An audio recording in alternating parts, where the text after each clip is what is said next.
My guest today is, I don't even know how to describe him, you. I've read more of his books. I've read so many of them that I don't even know which ones I've read and haven't read.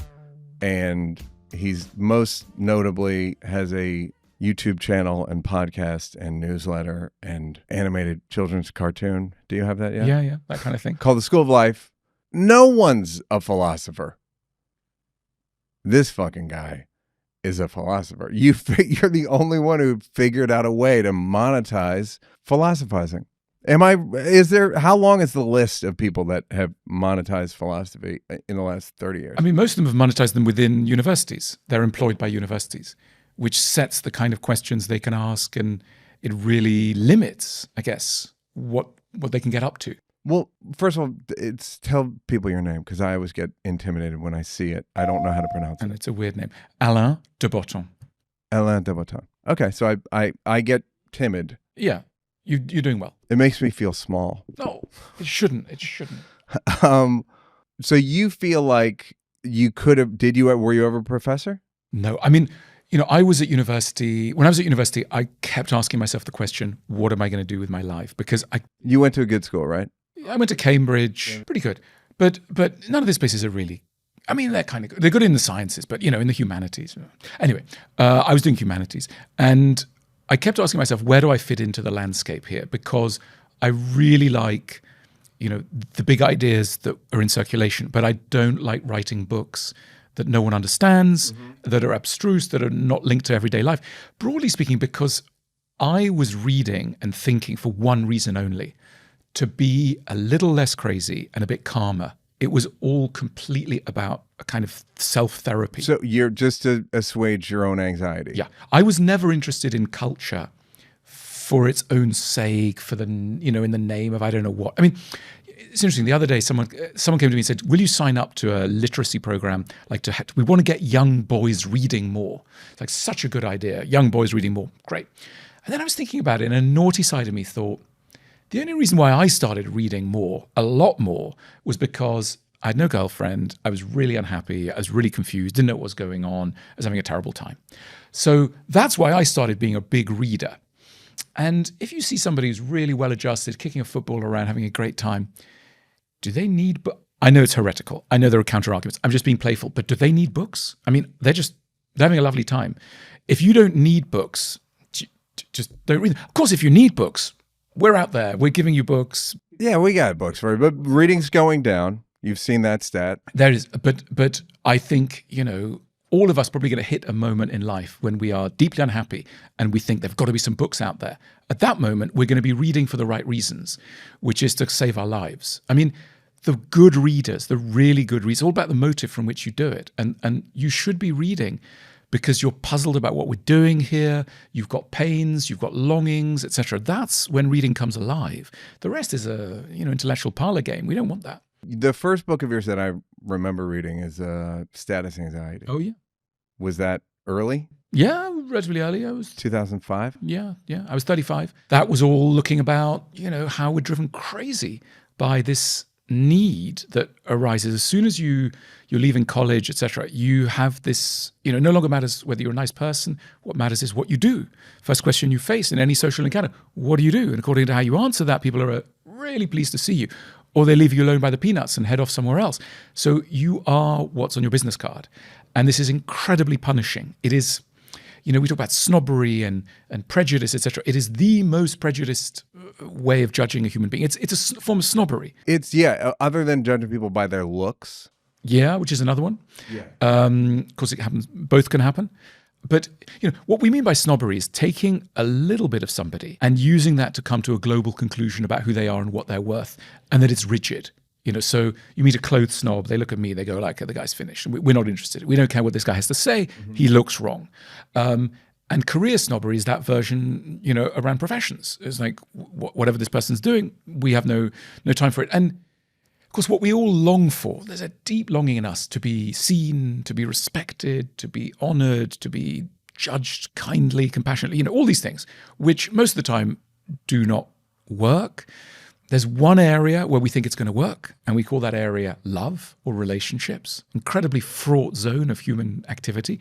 But we think, okay, you're misrepresented at work. Your friends don't understand you. Your family don't see you properly.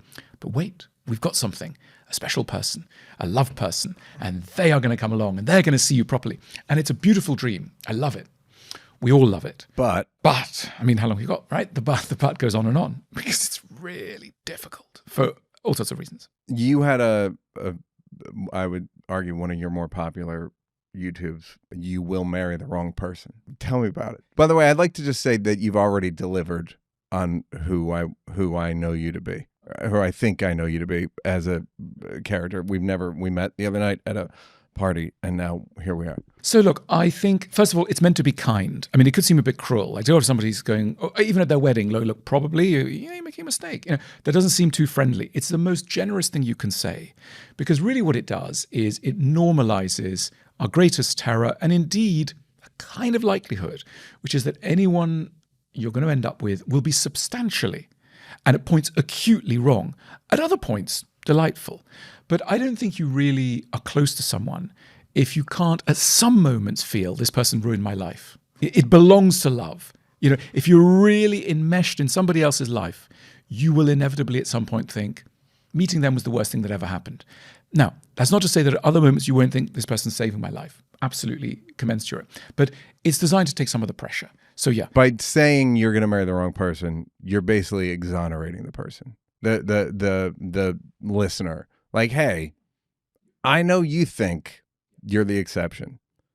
Be open to the possibility you're not at all the exception. You're lowering the temperature. I mean, look, it's the pessimistic move. And I know United States, bless the nation, it was built on optimism. It was built on optimism.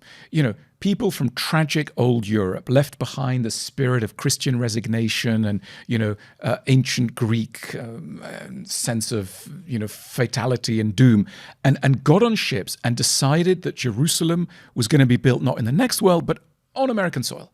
Here, shining city on the hill. And it's a beautiful idea, but boy, oh boy, does it come with problems. Because if you really think Jerusalem is here, you're going to be pretty impatient. You're going to be pretty disappointed. You're going to be pretty cross. You're going to be looking out for a lot of quick solutions to complex problems. Do you think it's a different timbre than European dissatisfaction? Sure. American dissatisfaction, you think, is different? Sure, because it's built on hope. European dissatisfaction is built on just an acceptance of tragedy, and it's a melancholy. American dissatisfaction is a rage. European dissatisfaction is a melancholy. What's melancholy? Melancholy is what comes after rage. Melancholy is when you realize that, disappointment is written into the code of life. And that's what, if you grew up in the UK, this is the headquarters of melancholy. I mean, the weather is, it's telling you that more or less every day, between September and May, every day it's telling you your hopes are not going to come right. Stop dreaming, etc. And it's like, that's the message that's coming through meteorologically. And then psychologically, it's coming, this is the country of the Smiths. And, sure, we know it. And of course, it all starts in Greece. I mean, if you look at the ancient Greeks, they're obsessed by the idea that the gods are everywhere, and they're kind of willful, playful, keen to mess things up for human beings. And hubris, getting too big for your boots, thinking you've worked out how to control the world is the, every Greek myth, not just Icarus, but every Greek story, read Herodotus, every story is about kings and noble people who thought they had it made, and boom, the fates come in and blow them up.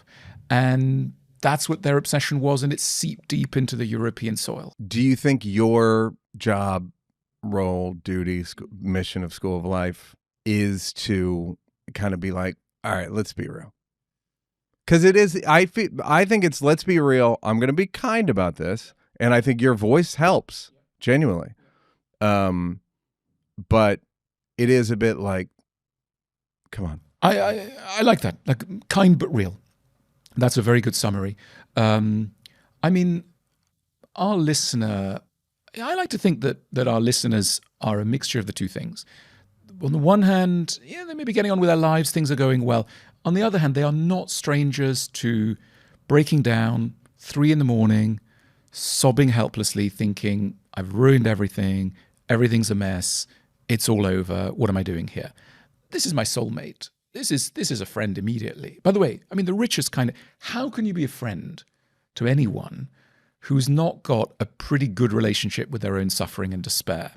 You'll never be able to laugh. You can't laugh with someone who's cheerful. You can only laugh with someone who's desperate.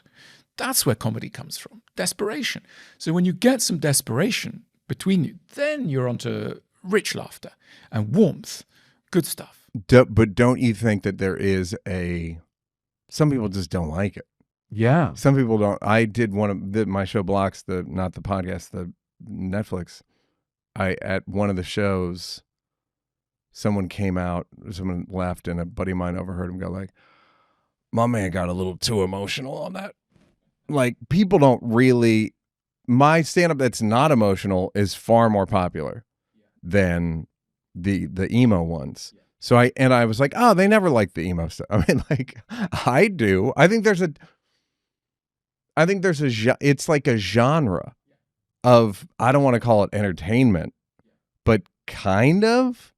It's a bit like reading, all reading is self-help in a way. But the best kind. I mean, gallows humor. Let's hear it for gallows humor. I mean, it's humor that you need on the way to the gallows. Think how bizarre that is as a kind of concept. It's a great thing. That's what comedy should be. Totally agree. To reassure, we're all going to the gallows, some faster, some slower. We're all headed there. We need some lightheartedness that draws on a proper awareness of what's at the end of the road. Sure, that's what we love. That's what you do well. That's what we love. So you're in school, and then you start. What happens between 21 and 35 in terms of your career? I've got these high-achieving parents that are basically, no one exists outside of performance. You got to perform, otherwise you don't exist. They were successful people in the world, financiers, blah blah blah, and I'm like, okay, this is kind of pressured here. You're one of how many? I'm two. Got it. So I'm thinking, okay, well, what do I do here? And I'm thinking, I got to do something. Plus, I was losing my hair. I know that sounds like a strange thing. I was going to ask about it. Yeah. So about 19. You look better than I've ever seen you look. Oh, that's so sweet. I don't say that. I have no reason. I'm not trying to butter you up. Like, you're already on the podcast. I already got you here. Okay. So I'm there at 19. All the hair's falling out. I go to a doctor and go, what's going on? I must have a disease. And he goes, no, you're just going bald. I said, well, I'm 19. He's like, well, it happens to people. I said, well, not really. And he goes, yeah, you're in an unlucky 5%. I thought, oh no, unlucky 5%. I don't want to be in that unlucky 5%. And it was a real tragedy. It knocked my confidence totally. I was very keen to meet a nice girl. And I just thought, well, I've done it here. I'm finished. Like, no girl. I met recently a compatriot of yours, a billionaire, a bald billionaire. One of us. I won't name him. Very nice man. Very nice brand. Very nice man. And he said to me, brother, when did you go bald? I said, 19. He goes, me too. And my response was, I knew I had to become a billionaire, and I did. I thought, okay, interesting. So it's quite a wound. For a certain kind of man, this is quite a wound. And I thought, right, what am I going to do here? When you say certain kind of man, what do you mean? A really insecure man who doesn't think he's got any worth. All right, let's play philosopher, psychotherapist. If your parents had been less performance-based, right? Do you think you could have weathered the hair loss? Yeah. If I'd grown up with a sense, look, it doesn't matter what you do, it doesn't matter what people say, it's you. It's the precious essence of you that matters. I'd be fine. I mean, first of all, I'd have a normal job and I'd just be a normal person. But if you don't get that, you go nuts. I mean, I am now a psychotherapist, and I would say that everybody I see, everybody who shows up at the door of psychotherapy has got a wound from 0 to 10. And it's, broadly speaking, what gets called, it's not the nasty kind, a narcissistic wound. Yeah. Necessary narcissism, good narcissism. In other words, that a child has not been mirrored correctly, does not have a good, solid sense of self. And those people, do all sorts of things. But one of the things they do is appear on podcasts and write books and things and trying to get a bit noticed. Yeah. I mean, it's silly. I'm interested in the fact that you went from being philosopher to therapist, like directly therapist, because you were kind of a therapist anyhow. It was like mass therapy? Yeah, yeah. More like a Jim Jones type thing? Okay. Do we do the early bit? No, let's skip forward. So basically during COVID, I thought, I'd always thought maybe I need to go back to school just for the thing. And therapy I'd had a lot of therapy, and I always thought, what do these guys really know? What's the training? And I knew all the books and I knew all the ideas, but what I didn't know was the technique. And I really went for the technique. And what I really realized is that psychotherapy is different from philosophy. Philosophy wants to get to the truth and the real ideas. Psychotherapy is interested in how do you get the truth and real ideas into people's minds so that they will accept them. Because psychotherapy, I know it sounds like a weird thing to say, but is obsessed by the reasons why good people refuse insights that are good for them. And we all know this. We all know how, you meet somebody, after 5 minutes, you can probably get a sense of what they would need to do to improve their lives. Like you're going to get that person's laughing hysterically and they can't take anything seriously. This person seems self-sabotaging, whatever it is. You get a picture of it. But that picture is not going to be effective unless you can lower people's defenses, build up a relationship, and very slowly walk down a path so that the idea becomes their idea, not some idea that's come in from outside. I have a therapist friend who sometimes says that she's sitting with a client and there's a window out into the street, and she imagines an advertising billboard with on the billboard what the client's problem is. Like, it's your mother, and the client's sitting there going, well, it could be. Sometimes I wonder if it's maybe a female. And then another 32 sessions or 102 sessions, and then eventually maybe it's my mother, and then on it goes. So we need to come at our own insights in our own time, in our own way, and psychotherapy at its best creates the best conditions in which we can arrive at our own thoughts rather than simply swallowing the thoughts, however wise, of somebody else. Do you feel like you were healed by psychotherapy? Do you feel healed in any way? Do you think that's a real thing? It's degrees. I think I'm in a better place. I don't believe in full healing. I think it's about being in motion towards a goal.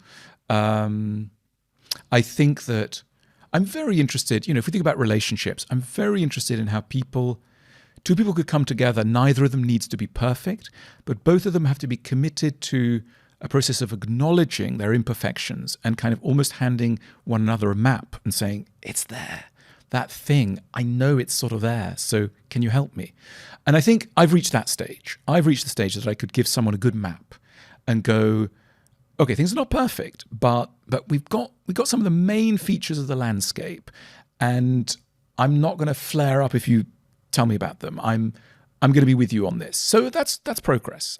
Yeah. So you believe in therapy as a very, very valuable tool. Let me caveat that with a huge thing, which could sound negative. There's no such thing as therapy, there's no such thing as comedy, there's no such thing as literature. There are great comics, there are great writers, there are great therapists. The thing as a whole contains an unbelievable number of subpar practitioners. Huge, as does comedy, as does literature, as does everything. Pilots, almost all pilots know how to land the plane, etc. A lot of writers don't know how to land the story, etc. So, you really got to be careful. And I think, a lot of my friends have said, I tried therapy and I don't like therapy. And I want to go, no, you tried a therapist. You went for the first one that you met. They weren't any good and you've despaired too quickly. So you've got to keep going. I mean, if you want to keep going, you've got to go and look at 20 therapists and maybe one will be interesting, a good fit for you. So, it takes time. And I think also it's part of lots of other things. You've got to go off on your own. You've got to have long baths. You've got to chat to friends. It's a multifaceted thing. It's one tool towards, a therapeutic journey. Do you think there's a value to just getting on with it? There's like the Drama of the Gifted Child, that book of like, you must find the wound and mourn it and marinate in it. And I've been a person that, and I have friends that have marinated in their problems for decades. And after a point, it's a bit like, Yeah, I'd say try and put your wound to use. Try and put it to work. I've done that also. That's brilliant. You see, that's the best thing one can do, is to use your wound. If your wound is I don't exist, well, try and exist. If your wound is nothing changes, well, try and change something. If your wound is I'm so sad, well, tell the world about your sadness. Try and put it to work. I think the most productive people are drawing energy from neurotic components of their personalities, and that's okay. They've just found the best possible way to handle it. I mean, Freud had this theory of sublimation, and he thought that great artists and entrepreneurs, etc., are all engaged in the work of sublimation, whereby they take something low, a neurotic conflict, a sexual resignation, or whatever, and they put it to work and create Beethoven's Ninth, Van Gogh's thing, a computer company, whatever your sublimation of choice is. So I think there's a difference between being healed and productive, and I think productivity is an interesting thing. How do you feel about self-pity? It's important at points, behind closed doors, to think of yourself as the most sorrowful and wretched person who no one understands and everybody is so mean to. I mean, what a lovely and necessary... I think of it as self-care sometimes. Absolutely. I think we need to dramatize. I mean, no one else is going to look after us. If I stub my toe, no one gives a shit. So you might as well do it for yourself. And you might as well sometimes do it big time. So I think sometimes draw the curtains, announce yourself as on par with Jesus in terms of being misunderstood, hated by the crowd, etc., etc. Just wallow in it. And I think I'd rather wallow and then you emerge out of it than that kind of stoic view of 1 ounce of self-pity and you're gone. Like, no, come on, we've got time for a little bit of this. The evenings are long, winter's coming. There's 365 nights a year. So devote at least a few of those to just glorious self-pity. If you can find a friend and do it as a couple, oh, that's brilliant. I mean, a double self-pity. And yeah, absolutely. A human centipede, if you will. Yeah. No adult life is complete, should be complete, without a lot of regression to childhood. Being a child is part of being an adult, and the best kinds of adult understand this and not overly threatened. It's like, oh, there's my 3-year-old, it's okay, we'll just give them a bath and we'll give them a cuddle and and weep with them, and that's okay. That not a brittle, it's when you're 12 and someone goes, you're a bit of a baby, and the person goes, oh, I'm not, absolutely not. It's like, by the time you're properly an adult, because you're a bit of a baby, yeah, of course, yeah, and I'm bit of a baby. Indulge in it, or you don't even consider it an indulgence. It's like, is there a right amount that you found? Are there things you think back and you go, I felt too sorry for myself there, not sorry enough there? Yeah. Probably. It's interesting. Misallocation of pity. Yeah, no, yeah. You have a lot of self-pity, but in the wrong area. Yeah. Sure. And it's, it's often very hard. Again, it's a big theme in therapy. It's kind of an annoying one, but let's go for it anyway. People will suddenly wake up and go, someone's treating me wrongly here. And these people have always been treating me wrongly. And it can be a bit shrill, it can be a bit whatever. But there is sometimes a way in which it takes us a long while to realize, boiled frog thing. It takes you a long while to realize, oh, I don't really like, I think somebody's been taking me for granted or really treading all over me, etc. And it takes ages to realize. But yeah, and then there's those people, like the shy people who suddenly get confident and they just talk a little too loudly. And then there are those people who go my boundary, don't step on it, etc. And you think, okay, you're just waking up to that one, and it's going to be slightly raw for a while. It's the newly religious. When people find boundaries, it's like, have you accepted Jesus Christ? Have you accepted my boundaries? Yeah, exactly. And right. It's like you say, come for dinner at 7:00, and they go, no, that's infringement on boundary because I need my rest. My inner child is speaking. Blah. We know, like all good things, therapy can be abused. Like all good things. Yeah, okay, because I question my own levels of self-pity. They're high or low? High. But because I'm trending toward activation, I'm just trending toward it's okay, man. You're still in the grand ledger. I have a gratitude journal where I'm multiple times a day of this has happened for you, this has happened, this has happened. So there's a gratitude journal, self-pity journal. Which ones? But tell me more about your moments of self-pity. When you're moments of pity, you tell yourself, life's so unfair because, just give us a hint. This whole show is about I'm terminally unique is the 12-step program. It's when I heard it, I was like, oh, I'm so guilty of that. That I'm the only one who's not married, and I'm the only one who doesn't want kids, and I'm the only one who just all these only one categories. And it's like, no, dude, you're not married at this point. It's about 45% of people. So what do you even complain about? Looking back on the show, I just think I wish I could do it again and be proud of all the distinctions. Yes. Like, instead of like mopey. Yeah. You're right. I mean, there's so much unfair uniqueness. I mean, so much of misery is an unfair judging of the statistics, because, you surround, so I'm 55, now divorced, sometimes lonely. And I tell myself I'm the only 5-year-old lonely person. There's no one else, because I'm thinking of like this friend, that friend, and the other friend. And that's reality for me. And that's not reality. But also, as happy as you may think they are, not lonely. Of course. I don't even know them, and I'm telling you, they're lonely. Absolutely. So we suffer from a lack of data. We just don't have the data on what's going on in other people. And you're right. I mean, so self-pity is another way of thinking. Another word is paranoia, because in paranoia you think somebody else, has got something better, or is there's a conspiracy against me. This just comes from not knowing other people well enough.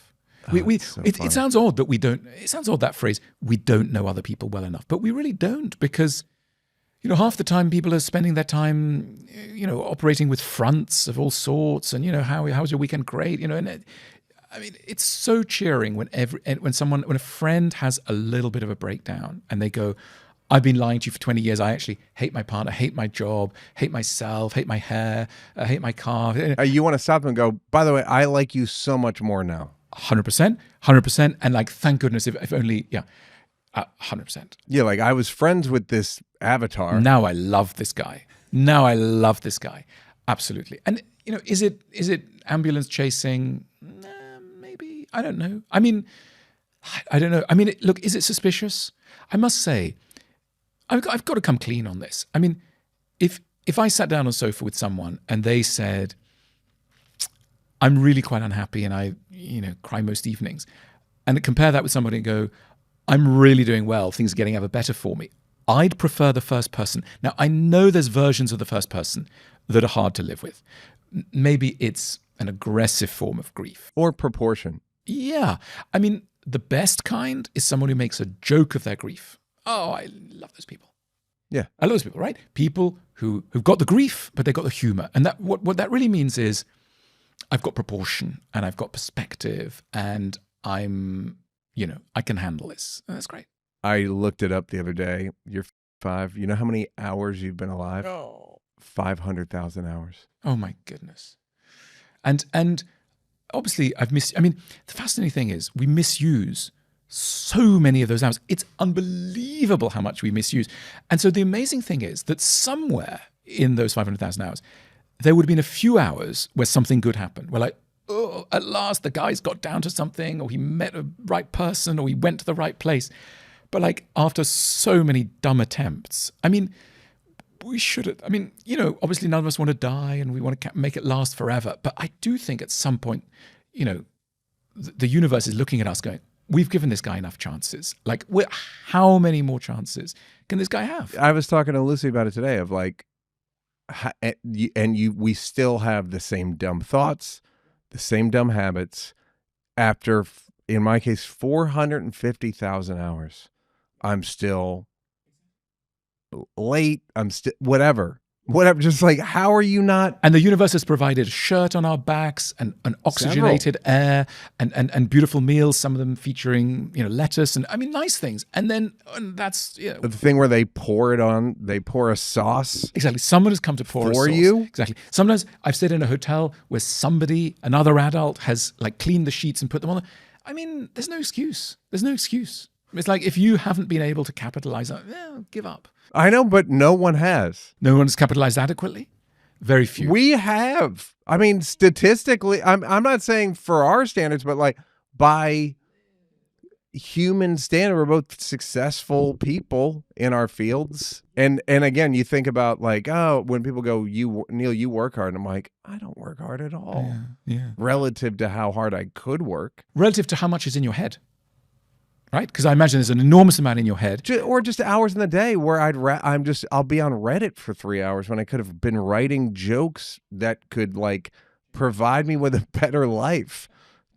Not even speaking of what it would do for the world. I know. It's an agonizing thing. It's amazing that anything ever gets through prevarications. Or a lot of it's anxiety, isn't it? Here's a thought. Are we sometimes scared, all of us, of our possible fabulousness, which might frighten us? It's like, oh, let me just shoot myself in the foot so that things will be calmer, so that I won't have to, annoy anyone or disturb anyone. Let me underplay, let me underpower, let me lead an underpowered life. Because it's difficult to be truly as powerful as you could be, because it's like, oh God, this could upset somebody. Mostly our parents, we always got these, rival a sibling, or there's so much self-sabotage. You think that that's like like the unspoken of? Yeah, I mean, to divert to love, it's like love, right? People always say, oh, I want love, I'm desperate for love, and we have the whole culture devoted to love and finding the one, etc. People are as busy running away from love and trying to escape the terrors of the awesome thing that is love, as they are ever trying to find it. And there's a version of that in the career world too. It's like we say, oh, I want that thing. Do you? Are you carrying ambivalence? Yeah. Let's try and explore that. Useful thought experiment is, if love came right, what would be the downside? And if you answer that question, me, I think, what if I lost them? What if they died? Right. What if I died? Oh my God. In other words, it would be accompanied by an absolute terror. There's an analogy with prison, right? So you put people in a prison camp. There's so many analogies with prison. I know. Sailing. It's the gift that keeps on Do you think sailing and prison? Sailing?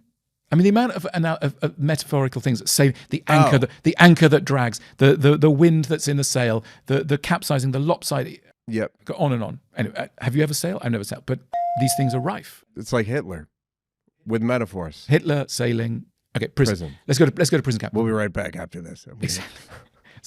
So in prison, right? So if you imagine a childhood that some people have had, whereby they're in a prison and they're leading a calorie deficient diet, not much food, etc. Their stomach shrinks and they get used to not very much.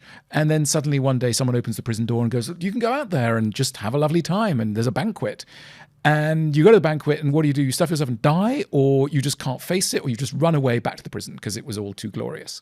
So it's tough most of us are in the position of, being in a jail, the prison door is actually open, but it's kind of weird to step out. And we'd rather just we'll go out, but we're going to take prison portions of everything. Yeah, and we'll come back for the night. We'll come back the night. We'll take a little walk, and then we'll head straight back to the prison. Have you ridded yourself of any of these? Some of it. Some of it.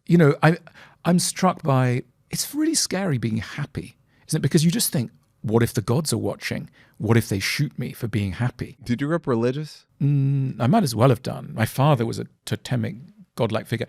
But no, I didn't grow up under formal religion. Okay. But religion comes in many shapes and sizes, and even committed atheists are leading religious lives in the sense that they believe in supernatural things. They are under the aegis of godlike figures. They fear retribution. Yeah, karma is a religious. They'll go like, I don't believe, but karma. I did a joke. Atheists are such smug hypocrites, by the way. Atheists will be like, you pray to a god? That's so silly. Can I show you my vision board real quick? It's like, yeah, that's a pretty, by the way, on Instagram, huge argument between the vision board people, and I thought it was going to be an atheism. It was about vision. It was so goddamn funny. Anyhow, but you have sort of a moral framework that you cannot escape. Yeah, I think there are scary gods around all the time. If you think of certain sort of African religions, you bury the body this is in West Africa. Someone dies, you bury the body, and the absolute obsession with ancestors. What happens if the ancestor is unhappy? If you're leading an unhappy life now, it's because an ancestor is on your case. If you go to Ghana, Senegal, etc., they're obsessed by the notion that ancestors are meddling in the lives of the living, and you need to go and see a special person to try and release the hold of the ancestors. Now, we thought that Freud invented it all. It's psychoanalysis. I mean, the whole thing is like, you've got some ancestors and they are troubling you. Or epigenetic imprinting we also have now is like, it's science. Yeah, exactly. So that's fascinating. I was thinking about this. Do you believe in spirituality? Is it real? I guess is my question. Do you think it's real? Are you this week? Are you inclined to believe that there is a God? Are you inclined to believe that it's not? Where are you? No, look, I really believe in an unconscious, and other people have unconsciouses too. And what we mean by unconscious is bits of the mind that are entirely outside the grasp of conscious reasoning. And is that around? Oh, I mean, 100%. I mean, you don't have to believe in a spirit to know that when you digest your lunch, you've got no clue what's going on, but you're doing it. So all the time, we're doing stuff. We have no clue what we're doing, why we're doing it, etc. It's all going on beneath the surface. And that leads us to do all sorts of strange things. And that's alive. And other people are doing it as well. So if you want to call that a spirit, call it a spirit. If you want to just call it stuff we're up to and don't know we're up to, I'm keener on that one. But do you care about death and or a continuation of life? Do you need religion as a salve against that? No, it's obviously terrifying and sad. Sometimes it's thought as a relief. You're like, when they say at peace, you're like, oh, thank goodness. At times, different moods. But, I don't like the divide. And sometimes spiritual people say things like, I look at the stars and I just know there's something out there that's bigger than me. And that's why I'm spiritual. And I want to go, hang on, everything you've said, I'm with you, but I don't say that I'm spiritual. Yes, there's something out there that's bigger than me, for sure. And I gain relief from looking at it. It's beautiful. Yeah, so let's bring back awe, A-W-E, as something that secular people can really get off on. I mean, let's have awe for everyone. And mystery for everybody. Sure. I mean, so... A mystery with not projection. I mean, you just go... the cosmos. Wow. Yeah. And then not like, who made this? What's my relationship to it? You just think if you can exist in the awe, that's plenty. Can I just have a quick message on awe and stars? You have the floor. Okay. So, planetariums, they're everywhere. And if you've got kids, they're like, you must take your kid to the planetarium to find out how the universe works. And you go to the planetarium and it says, Jupiter is this size and the thing and the mass and the gas and the thing. And statistics. And then there's that lovely man, Brian Cox, on the TV. And he's like telling us more statistics. Around a sun-like star, there's a planet called Osiris. And it's fantastic. And then a week later, you're like, I have no clue. I don't even remember where Jupiter is. I don't know where Venus, the whole thing's gone completely. All I know is we're really small and there's a lot of stuff out there. And you could go, well, that's not very detailed knowledge. We don't need detailed knowledge. That's all we need. All we need is it's very big out there and you're very small, so don't worry. That's the thing. And I think that planetariums should sometimes just ditch the details about, where Venus is. And they should just go, it's big out there, a lot of mystery, a lot of awe. Let's just open that oculus, look at the stars. We don't need to know too much about them to get the basic message, which is it didn't matter that they got your sandwich wrong, that your ex is ignoring you, that your thing got frustrated, whatever. It's taking place within a setting which is beautifully redemptive. I mean, so much agony comes from feeling I'm not important enough. Right. And normally we just, I went to the hotel, they didn't have my reservation. I said, and they said, no, I don't have your reservation. You have to go elsewhere. And I felt like, thing, and I didn't have an umbrella and I got rained on and I just now look like, and talk about self-pity, all of that. Right. And the stars are just there going, I mean, they're telling it to you so nicely. They are saying you are a nobody, but it's so sweetly. It's like, it's the most beautiful humiliation. It's like, can you humiliate me nicely? Yep, that's what those guys do in the stars. That they humiliate you. You normally think humiliation, horrible. Yeah. Nicely. Nice humiliation is delivered by the stars. And other things too. Sheep. I was in the countryside on the weekend, saw some sheep. Amazing things, sheep. They're just going about doing their sheep thing. You look at them and they look at you and you look at them and they just so don't care about you. They have no thought. They don't care about, your sorrows or whatever, and they're just doing their stuff. So nice and such a relief. The ego, I mean, the Buddhists had it right. The ego is exhausting. It's thrumming demands for, recognition. Oh God. Having to be oneself is a tiring thing. Okay. Well, how do you... What's the alternative? The alternative is... live for others. Pursuit. Live for others. Or live for an ego. which I have argued a lot on this podcast, and I'll argue now, is it can have some good results. Sure, it can have lovely results, but isn't it good also sometimes just to devote yourself to somebody else? I mean, just to, somebody else got a bigger problem than you. Oh, great, that's fantastic. I'm gonna be at their service. That's great. That's what people like about having kids. Yeah, exactly. That's why people have kids, to get away from their own problems and to find problems that they think falsely they will be able to solve. It's like, oh, Nunu's lost. We'll find Nunu, then it'll be okay.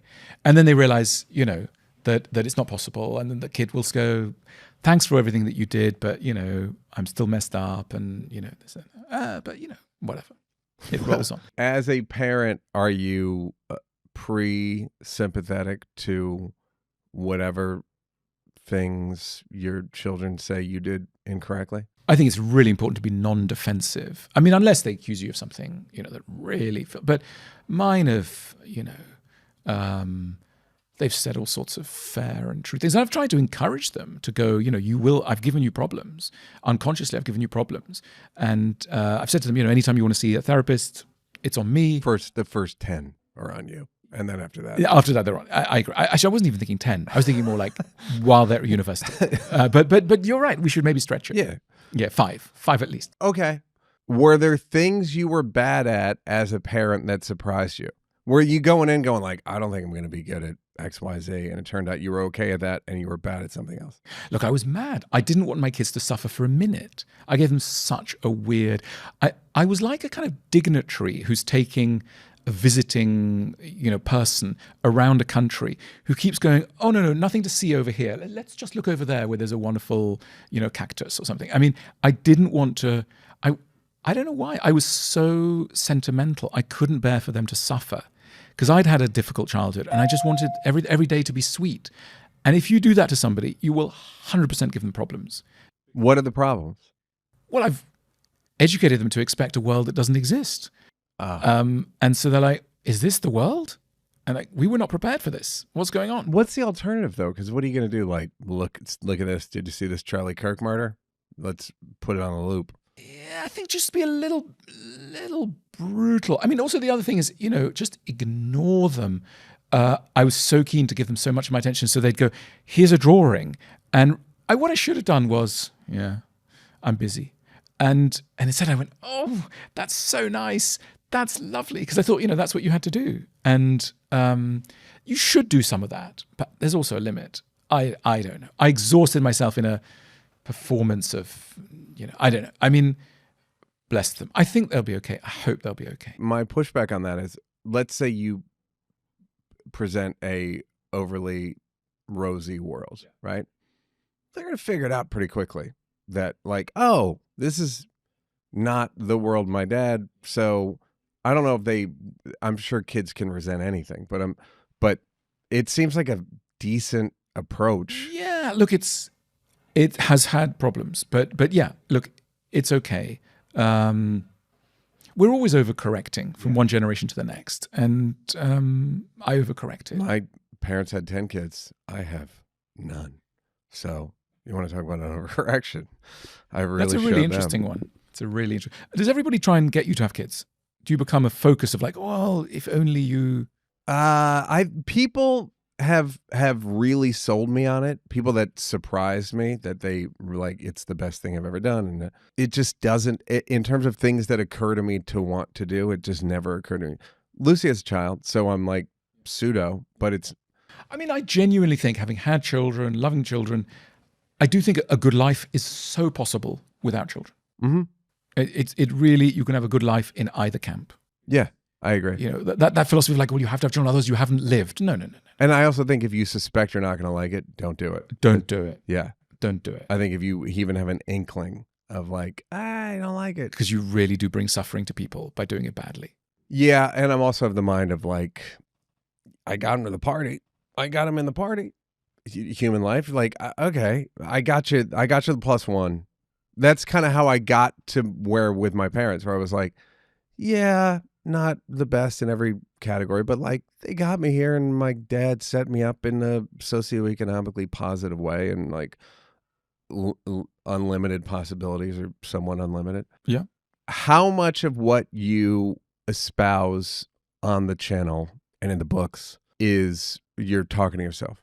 A lot of it. I mean, which is no argument against it. Most of us. Yeah, I don't think it is. If you say to people, it's always an interesting experiment. Someone's doing something crazy, and you say to them, if you were your friend, what would you advise you to do? And the answers are always brilliant. People who are doing the most deranged things, they know what they should be doing. Yeah. And I always say, well, there's your answer. So there's a version of that in what I do, which is that I mine for my own best wisdom in relation to challenges where I'm likely not to be wise. And then you will openly leave the studio and go do the opposite. Absolutely.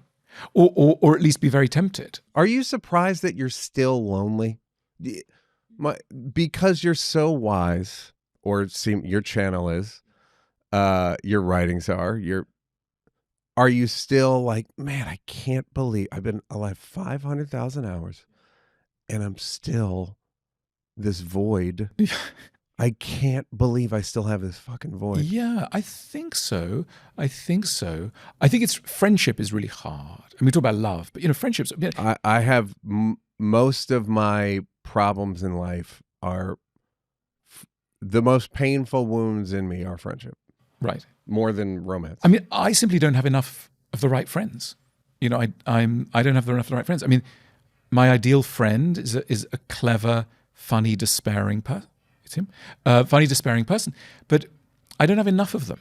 And I've got two. I've got two friends in the world.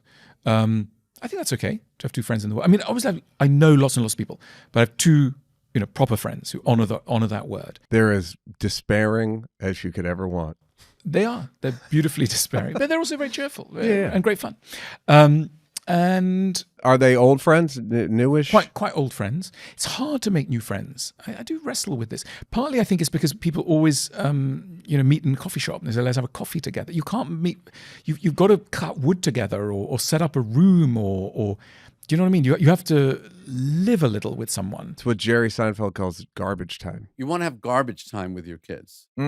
When nothing's happening and it's 11:30 and one of them says you want to have cereal.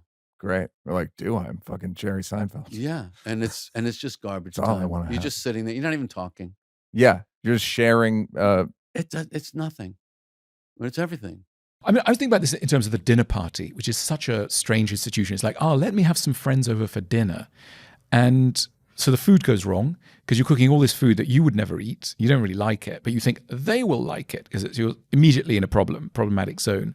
And then you have to do everything like a dinner party. So you have to talk about those dinner party things. And, what do you really want to do? You want to open some hummus, get some pita bread and lie on the floor and cry or something, that sort of thing. Or get them to help you to sort out your summer wardrobe or something. I mean, just do stuff. Or take them into some dilemma. I used to.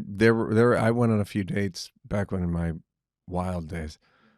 I would just go like, "Let's go to Target. Let's go to the store." That's great. And they were like, they hated it, but within 10 minutes, they were like, "This is a good idea." Such a good idea. Did you have something that you needed to get, or just I was like, I need to get some coat hangers or whatever. Yeah, and it was like, but like this is. I would say to women before, and now I'm like. The relationship is going to be, we're going to watch something on a television or a computer, hit pause, talk, watch some more. We're going to eat, sex stuff, whatever, but mostly, garbage time. Yeah. Do you like it? Yeah. Do you like? So let's do that garbage thing early on. We're not going to be in this fancy restaurant where we were going on the first date. Absolutely. I agree. So... But people don't realize this. And that's why people make friends at college, university, etc., because there's so much time for those things. Yeah. And then that's why they don't make them later on in life. Have you changed your approach to it? Like, okay, and I mean this genuinely. I think you and I could be friends. I don't say that lightly. I don't say that. How would we approach it? What's the best way to approach it? That's such a good question. First of all, it's nothing but good questions on the Blocks podcast. Go on. Yeah. First of all, we'd have to quite quickly get some big dilemmas in there. Like, I need to call you up and go, I don't know, I've met this person. Should I be with them or not? I take you quite into a specific, like, dilemma. Yep. Possibly anguish. Like, I'm scared this is going to blow up. What's going to happen? You know, I need you. I'm going to have to show some need. Like, help me out here. And genuinely, you genuinely feel like my counsel is especially meaningful. I need you to help me out. So that's first. And then also, let's not meet in a restaurant. Target maybe. Maybe you say to me, look, I'm in London for a while. I'm setting up a flat, and I do need, the bookshelves, something like that. A dilemma. You take me into a dilemma, Like an escape room, but a problem room, a dilemma room, riddles. Yeah, I mean, it's really helpful to give people problems, to say, look, hey, I'm a bit lost on this thing. What do you think? It's so generous. I mean, obviously there's a bad version of it, but the good version is really generous, because you're like, yeah, we can get to work on this. There's something between us. So, but it's a good question. Good question. I'd be honored. Well, you'll see. This show was sponsored by BetterHelp. Guys, shorter days don't have to be so dismal. It's time to reach out and check in with those you care about, and to remind ourselves that we're not alone. Oh, I haven't. Who I haven't. First of all, I talked to my mom yesterday, just generally, so that was nice. And then I'm in New York, so I've been bumping into people that I haven't seen in a while, and it's genuinely touching when you see somebody and then you make a plan and then you text them and you're like, are we gonna really connect like this? And it's sweet. So yeah, because it's fall and it's seasonal affective disorder will kick in, and we need community whether we like it or not. Reach out to people, reach out to family, friends, old friends, new friends, whatever, and also reach out to a therapist. Look, BetterHelp has quality therapists. They have therapists that work according to a strict code of conduct and are fully licensed in the United States. BetterHelp does the initial matching work for you so you can focus on your therapy goals. A short questionnaire helps identify your needs and preferences, and our 12-plus years of experience and industry-leading match fulfillment rate means we typically get it right the first time. But if you aren't happy with your match, switch to a different therapist at any time from their group of tailored recs or recommendations. Here's the call to action. I got to read it verbatim, and I got to be sure to include my show code. Here it goes. This month, don't wait to reach out. Whether you're checking in on a friend or reaching out to a therapist yourself, BetterHelp makes it easier to take that first step. My listeners get 10% off their first month at BetterHelp.com/NEAL. That's BetterHelp.com/NEAL.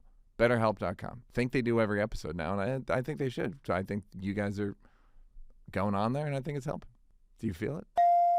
Guys, I'm like a closet optimizer. I'm not like I wake up at 4:30 and I put the sunshine on my butthole and all. I don't do any of that. But in terms of food, I'm not a foodie. I like good food, but whatever. Like I'm not going to build a personality around it.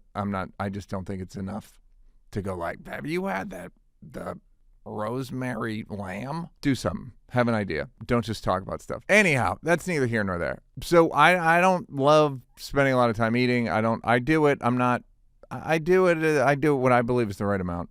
I don't like eating big lunches with people. I like to eat off my lap, or not at all, or I'll intermittently fast. So let's say 2 intermittently, and I don't mind it. I don't get too crazy. It takes a while. Okay, so I like Huel. Got the blueberry lemon and thyme. Can you see that? I did a sports drink commercial 2 years ago, starring an NBA player, and the top of they have metrics that say this has to be the top of the. Literally, they start the commercial. Look it up. I'm not going to say who it's for or what the drink was. It was about disappearing during clutch time, and I don't like this shot to start with, so I'm not going to do it. I'm going to walk the walk.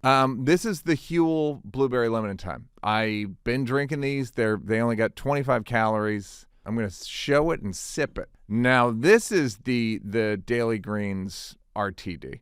That's ready to drink. This is blueberry.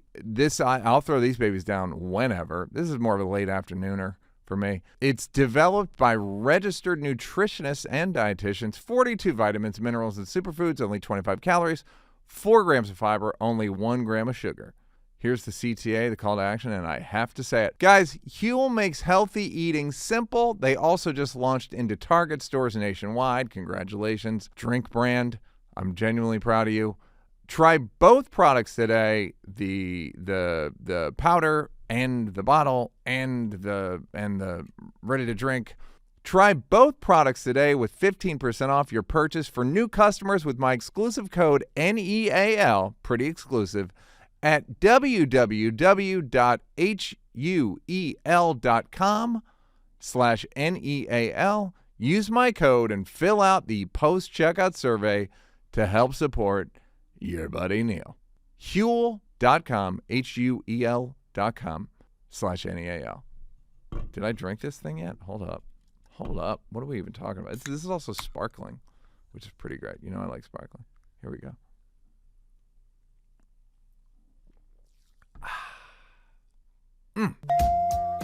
Okay, I'm going to stay in the friends category. Should most people, you'll marry the wrong person? Are you going to be friends with the wrong person? Do you think it's the same?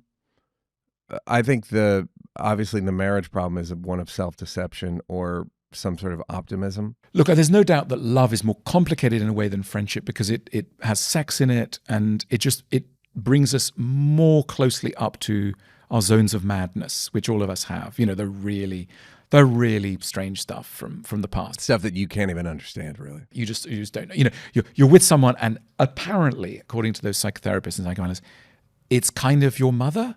It's like it's somebody that you're on a date with, but it's also your mother. And because it's also your mother, you will suddenly do X, Y. I mean, you know, we need pity here. We're such strange beings. Like the fact that we can't tell the difference between, you know, past and present. We get up to strange things. And maybe the more like your mother, the better. Well, it depends on the relationship with your mother. Well, you know, you can go, I really love this person, and then ... So I must blow this up by nightfall just so I can suffer as I used to suffer as a child. Oh my God. I mean, you know, this kind of stuff. We're in that zone when it comes to relationships, and that's painful. So I think we need to. So friendship is just one remove from that. You know, you're not having sex. You're not trying to. You're still a little bit disciplined with the kind of stuff you come out with. So that's a nice zone to be in. Have you had any sort of professional friendships end? Yeah, sure. I mean, there's weird stuff in professional. There's envy. It's out there. It's a thing. I could envy somebody. They could envy me. You know, sometimes you start off at the same level and then one shoots up and the other shoots down or whatever. You know, it's tricky. Look, life is long. I think maybe it's okay to have different friends, hang out with different people at different times of your life. Like, you know, when I was 25, I was hanging out with these people. They were really important. You know, this is what I was eating. This is where I was living. And I'm 35 and that's changed. And I'm 45. You know, it's okay. I think so long as it makes sense and no one's getting too hurt and whatever, we're allowed. We don't need to read the same book all our lives. We don't need to read the same friend. It's lovely to have a friend that journeys with you. Do you feel that you don't feel that way about marriages? What, them ending? Yeah, that it's natural to end. I think there is something beautiful about managing to keep a relationship going over a long time, because it means that, you know, it's not the same marriage, but you're able to make the transition between, you know, one marriage and another, as it were, within the marriage. And that's a beautiful piece of flexibility, but it doesn't happen to everybody. And I think there's a nice way of ending a marriage, thinking we've got to this place. It was wonderful. We achieved this, that, and the other. We can't go from here. I mean, I'm a big believer in good endings of relationships. The difference between a bad ending and a good ending is extraordinary. A bad ending can leave you messed up for years. You can be pining, confused. Why did they leave me? What was going on, etc. If somebody's out there is leaving somebody, be clear, tell them more or less the truth, you know, with a bit of honey, but basically the truth. Say it early on. And say it clearly, and do not try to be nice by like backing out the door with a smile. No. And people miss this. I have a slightly different take on that, which is I don't give very prescriptive reasons, because I think a lot of it's just specific to me. And I don't want them to get a complex about like your feet or whatever. Right. When it's just like, I don't worry about it. Like, a good way of ending things is like, I don't think we're as connected as either one of us would like to be. And I don't think it's rectifiable. Some version of that. But that's beautiful. And that's a lot more than many people get in the world these days. And I also ghost them. I'm kidding. That's really bad. But yeah. I haven't. But yeah, so I think that's good enough. Yeah. Okay. Good enough to say, there's something in me that means that I can't function properly here. That's clear enough. It's going to hurt for an afternoon. It doesn't have to hurt for 5 years. I've also had people misconstrue the ending. They misremember it. Sure. I had a woman who was like, you were really rude when we broke up. I was like, no, I wasn't. I talked to a therapist about it. And then I'd emailed her, and in front of me, she went and found the email and was reading it like, I didn't remember it like this at all. It was very satisfying. Because that's how it would have felt to her. Yeah. It's a lot of people say like, it's not that they broke up with me, it's how they broke up with me. It's like, no, it's that they broke up with you. It's not, they could have done it. There's no good way to end it.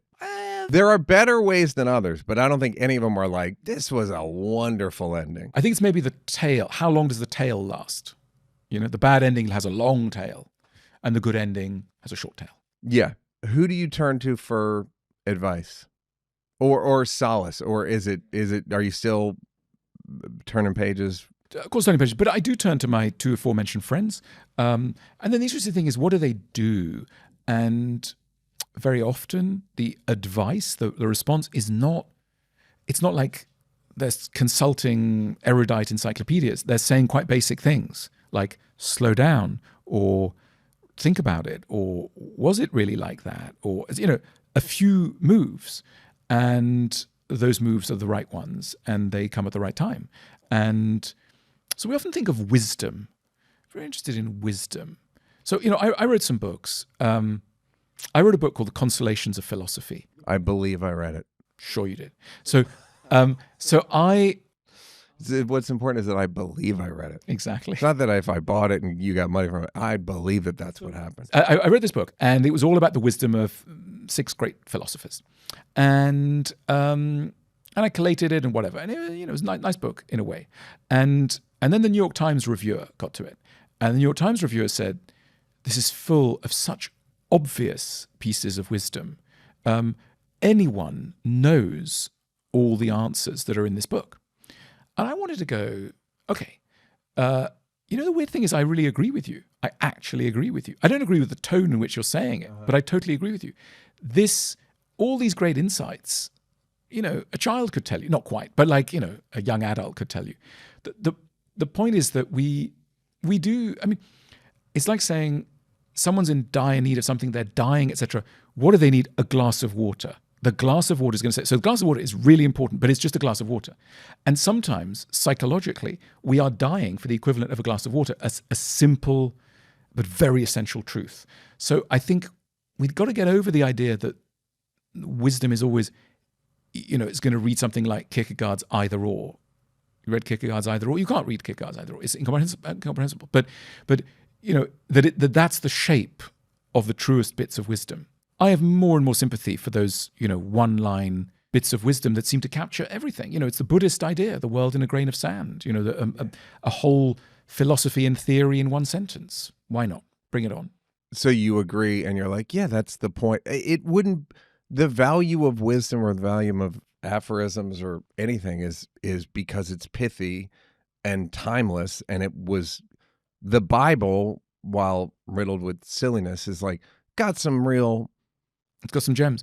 Shall I tell you my favorite quote of all by the ancient Roman philosopher Seneca? What need is there to weep over parts of life? He says, the whole of it calls for tears. It's true. How long ago? 3,000 years ago? 2,000. What constitutes a good friend? And can you enter into any kind of relationship with lowered expectations and still come out satisfied, or will there always be a niggling thing of like, Yeah, I know what you mean. Lower expectations are kind of good in relationships, I think, to be able to go, look, there's going to be something quite annoying coming my way. They're going to do something annoying. We don't know what it is, but it'll be something. Let's have a sense of humor about the annoying thing that's going to come along. And to expect that and to go again, it's not a conspiracy. The CIA and the FBI haven't got together and given you somebody with an it's just a thing. And yeah, so a mixture of ambition and realism. That's a boring answer. I'm out of it. I'm out of inspiration here. But no, I know what you mean. Like a mixture of just like, I would get mad. One of my boundaries is like, you have to text me back. If I text you, you have to text me back. You like that? You don't like that? I do like it. You do like that? I demand it. Yes. I'm rather touchy about this too. I quite like an answer back. You're a very good texter in my short. I DM'd him. Yeah. We exchanged. It was all pretty under 10 minutes. Yeah. I like to be, obviously I could be asleep in a meeting, blah, blah, blah. But generally, I don't know. There are people who would just mid-conversation disappear. And they go, I'm so sorry, I was making some tea and then somebody came along. And you think, we were mid-conversation about, Seneca's philosophy or, what to have for dinner. And now I don't know. And they go, so sorry. So they call it anxious attachment, right? A slightly anxious, feeling that unless somebody is there, they've gone away forever and they hate you. And I'm prone to thinking that. It's not a beautiful trait. But I do think that a little bit. Are you a bit like that? Yeah, if I don't hear back from somebody in 15 minutes. They hate you. They hate my guts, and I'm never going to hear from them again. That's right. I've also gotten my last paycheck. Sure. In my entire life. All of that. This is it. Absolutely. Okay, we're the same thing. Absolutely. There are literally people who go, I've not heard back from my loved one, and it's been 15 minutes, and they're probably busy. Those people need a medal. They are a distinguished category of humans. But the rest of us, we're going mad. We're like, obviously the person has sat down by minute 8. They remembered all our faults. By minute 9, they met somebody else. And then they just thought, oh my God, what a loser that person is. And I'm never going to talk to them ever again. And I'm doing deliberately because I just... What I was asking is, because I have friends that I've said, like, I've stopped being friends with them. Yeah. Because of this. Oh, right. And then there are other friends who never texted me back from the very beginning of the relationship, and I don't hold them to that standard. I'm like, it's just him. It's just what he's like. I agree. If you're going to do that, do it right from the beginning. Yeah. Absolutely. But the change is the killer. The change is, I used to message you every minute, and now I'm erratic. It's just, and then you say to the person, is something wrong? And then if they say no, then you really are in the trouble zone. Because it's like, you've identified a problem, you've asked them thing, they've said no. It's a zone of madness, right? Because then what? Yeah. When you're saying to a partner, is anything wrong, when there's clearly something wrong, and they say no, it's difficult. We need help. There should be a button that you just press, like that thing's happened, and then someone. I know, but a lot of the time it's just time. You have to ask some things aren't going to be revealed because they don't know immediately. Yeah, they don't know. They don't know that they've met someone else at the gym and have developed feelings, and they're just processing it. And they may say like, no, it's fine. I feel like we can work on that. To me means in 2 or 3 days they'll realize, or they'll be ready to come forward. Yeah, it's like a bit of a cross-examination. Isn't it fascinating? Again, in sort of dating world, there are some people who really like you and want to be with you, and there are others who really are like, God, how do I get rid of this person? I'm just going to, and you're the same person, but there's just these different verdicts. Like, somebody like, we like this one, or like, we really don't. It's a fascinating thing. And I think, again, to come back to the Stoics, right? Stoics always had this view, health comes from not needing an audience to validate you, that your worth is independent of what other people are saying. It's like a book whose value doesn't change according to what X or Y says about it. Like, you're a stable text. And still working on that one. Still working on that. I would imagine the YouTube channel is not great for that. Something where it's like a number of approval. Yeah. I actually don't look at it. Okay. because otherwise I go mad. I used to look at it a lot, and then I just thought, I can't. I don't want to look at it. So now I just You do look at the comments. I'm kidding. I look at, yeah, but I don't, I don't look at it obsessed. I mean, the modern world is really bad for us anxious, but because it's all about numbers that in real time, etc. I mean, it's designed to. But has it not made you better at the job or no? A little bit, but I think there are also, and you'll know this, moments when you're trying to do something that you have to bend the algorithm. You have to take a risk on being weird and unpopular and like no one likes it. And it's important for you, and it's possibly important for the audience in 5 years, but they don't know that yet. And you have to allow yourself to do that weird. Right now I'm trying to think of a Bob Dylan example. I mean, the going electric is it. Right. No one understood, and yet da-da-da, and then, that kind of thing. You need to do that. Do you find that, let's say, You'll Marry the Wrong Person does well? You're aware, even if you're not looking, you can probably tell, hey, I saw just the number of people say, I like that. Do you then go, I should try to do some more? A little bit like that again. There is that temptation. But now, look, I'm getting older, and one of the benefits is, they talk about late style, right? Like late style in artists' lives. Picasso's famous thing, like, when he's he's just like, early on, he's detailing every last brush stroke. By the end, he's painting like a child. There's paint everywhere. And he's painting, as it were, as he really wants to paint. There's an explanation at the Tate of why he started getting abstract, which when I saw it, I was like, oh, of course. He basically was, once photography came in, he was like, there's no point in trying to be accurate because they're exactly accurate. So let me just go completely abstract. Go with what I'm feeling. And the minute I was like, oh, Jesus Christ, of course. Yeah. So what's your version of that? If you're anxious attached and you need a quick text and you're in a world that's very directly numerical, how do you ignore it? By having faith that the weirder path will pay off eventually. That you need to risk some unpopularity in order to do something really worthwhile. That if you're chasing the numbers every minute. Do you have a proof of that in your life? I mean, I've constantly written books that are a bit different from one from the other. What's the most successful one? I wrote a book called The Course of Love, which was probably, just in terms of pure sales, it's about relationship, etc. And it's a novel. And most of my books have not been novels. So it was a novel that sold really well. And it's a really weird book, but it's hit a nerve. And there was a lot of trepidation, like, what are you doing writing a novel? My publisher turned it down. I mean, we all want a slight Beatles moment, but a publisher will not remain nameless at Pantheon, Random House, turned it down. And we gave it to some other very distinguished publisher like Simon & Schuster, and they did really well with it. Did you relish it with the Pantheon? So relished it. I mean, it's been one of the great joys. I believe you. Have you said, like, what? Do you bring it up fairly often? No, there's dignity in silence. It's just, that's the day-to-day business of publishing. Guys, in my lifetime, I've been on the forefront of a few different things. I've been on the forefront of mental health, talking about mental health in public. I've been on the forefront of talking about psychedelics.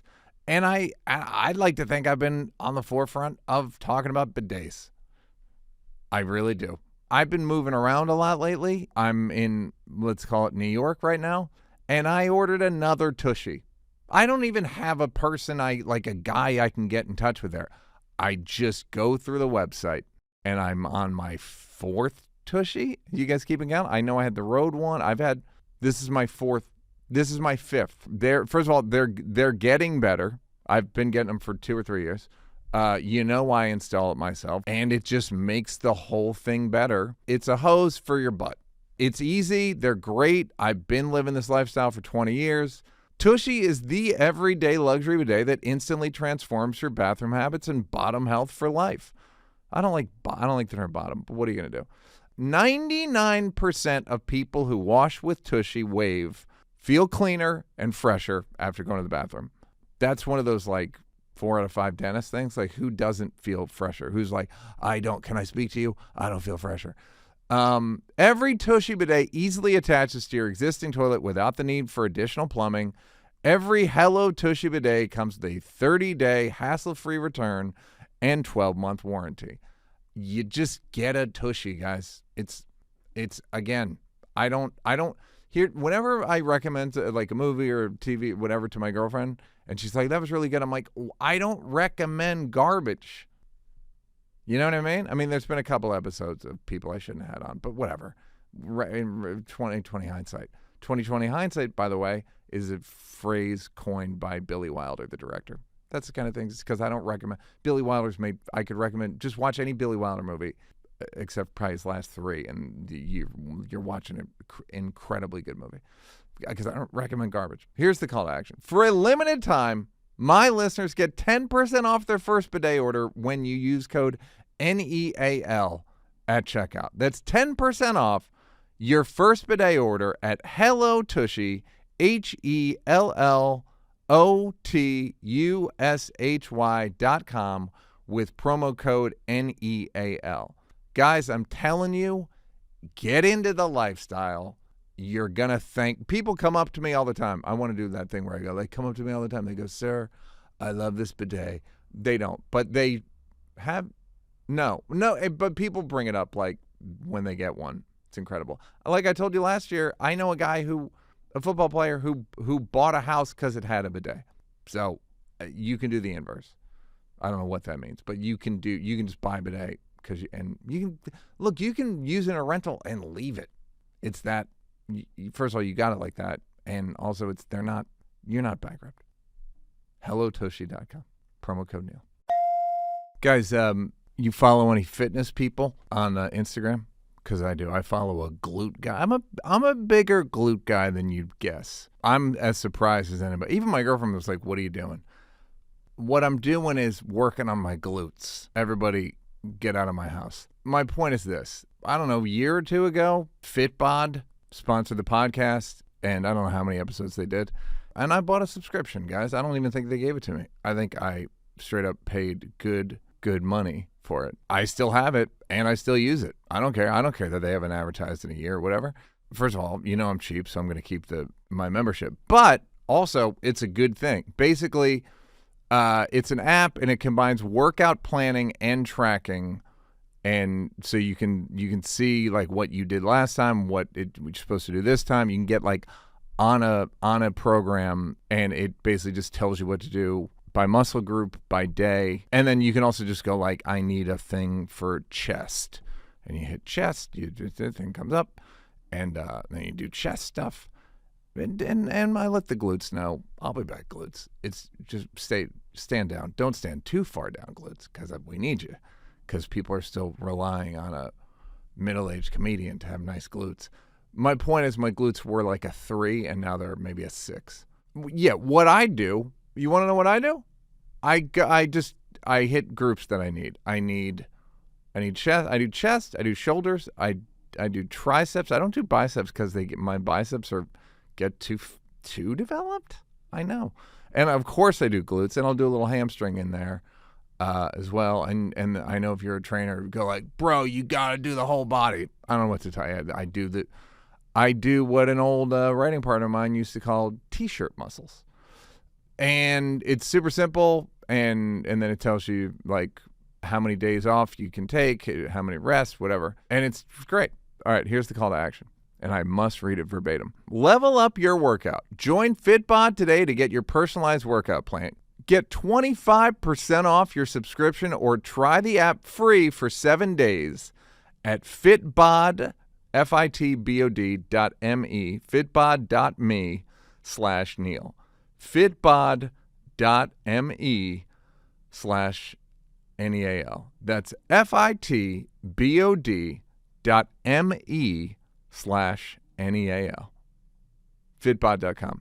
I mean, you wouldn't know what to look at me, but I'm... Okay, I'm just jumping around here, so I apologize to all involved. What in your life do you wish you could have a do-over for? What 3 or 4 things? Without, hurting people. Yeah, sure. Other than Pantheon. There were some relationships in my 20s that I'd have wanted to end better. How do you end?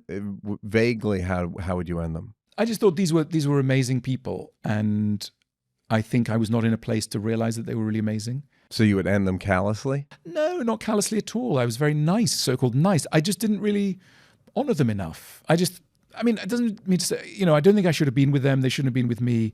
But just a slight sense of like, yeah, this was really good. In fact, I did get in touch with a couple of them and say, it was great. And they were like, yeah, it was great. And actually it was great. And great. Were they happy you called? Yeah. Yep. Yeah. I called in a weird sort of moment during COVID. COVID must have been the high point of weird phone calls to people. It wasn't to sort of get back together or anything. I just thought, I've got a lot of time on my hands. I'm just thinking about my life. See what they're up to. So anyways, we did that. Other regrets. I mean, look, I've wasted a lot of time. So much. What I love about your work is that you're pretty openly flawed. So, sometimes people say to me things like, but you're supposed to know, you're the guru. And I'm like, have you actually seen my work? Because it's riddled with emphasis on the fact there are no gurus. No one is a guru. If there's a guru out there, they're a fake guru. And like, no one knows. And yeah, my favorite people are people who are like, there's no experts. Of course there are experts in nuclear physics, but not. Yeah, but it is like you're just more directional. Like, this is a better way. This direction's better. Yeah. But it seems implicit that you're not following it. Let's try it. Let's give it a try. That's right. I think I could have been I could have been bigger on the stage. I do remember an American agent who said to me, we could get you really big in the States, but we need to change a little bit of philosophy. You need like 5 things that you just keep saying, like 5 ways to change your life. And you just got to keep saying them, and then you'll get really big. And for a while, I was like, oh God, okay, that's interesting. And then I thought, actually, I get it, but it's just not going to be me. But you were tempted. It left me thoughtful. And I do, all the guys who are really big, they do have like 3 things. Yeah, simple. Creatine. Creatine is something that everybody should take. I like the American spirit when it's applied to things like literature. Because, the same spirit as you see in business, it lands in the world of literature, and then it's punchy, and it's like, it's got to get this thing in order and line up the 3 points or whatever it is. Your people are ambitious people, and that's a good thing. It's a good thing in many ways. There's a lack of ambition here. Well, there's the tall poppy thing, right? Of you guys don't like it if people are. Well, just this kind of fatalism of like, it'll happen or it won't happen, but we can't do anything. Do you think it's happened for you? Certain things have happened. Sure. But you're being British, about it. But like I said, you're a philosopher. Yeah, I'm out there doing stuff. Look, absolutely. Yeah, I can't complain. It's good. But there's still like a temptation for being big in America, and I've come on your podcast. Isn't this the biggest show in America? They told me this. Yeah, that's absolutely true. They said if you come on this podcast, this is it. You're going to sell. You don't need to do anything else. Many more books. But my question is, what does the idea of bigger in America mean? What would that do to you? I said to a friend of mine who was making a movie one time, and I go, all right, after you make this, who are you going to be? Yeah. Look, it would be very good in London to go, so I've got these friends in LA. I've got these friends in LA. You just drop it into the conversation. I'd be in London somewhere and I go, I've got these friends in LA. People go, wow, that's kind of, these friends in LA. I don't know anyone in LA. You can name me. Oh my God. I'll give you a list of other people you can name. So amazing. My friend Bajan, who's he reads this apparently on the YouTube. There's a part you can click and read. Yeah, that's right. He reads them. Bajan only reads them. And he's in LA. Yes. I've got friends in LA. Who knew? I've got friends.